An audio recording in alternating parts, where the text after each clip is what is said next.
এক ছিল ছোট্ট মেয়ে, তার নাম ছিল রিয়া। রিয়া তার বাগানের একটা ছোট্ট চড়ুই পাখির সাথে বন্ধুত্ব করেছিল। চড়ুই পাখিটা রোজ সকালে এসে রিয়ার জানালার ধারে মিষ্টি সুরে গান গাইতো। একদিন রিয়া দেখল চড়ুই পাখিটার পায়ে একটা কাঁটা ফুটেছে। পাখিটা উড়তে পারছে না আর ব্যথায় ছটফট করছে। রিয়ার খুব কষ্ট হলো। সে সাবধানে পাখিটাকে হাতে নিল আর আলতো করে কাঁটাটাকে বার করে দিল। তারপরে রিয়া পাখিটার পায়ে একটু অ্যান্টিসেপটিক লাগিয়ে দিল। কয়েকদিন রিয়া তার বন্ধু পাখিটির খুব যত্ন নিল।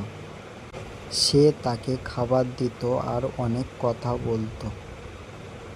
কয়েকদিন পর চড়ুই পাখিটির পা একেবারে সেরে গেল।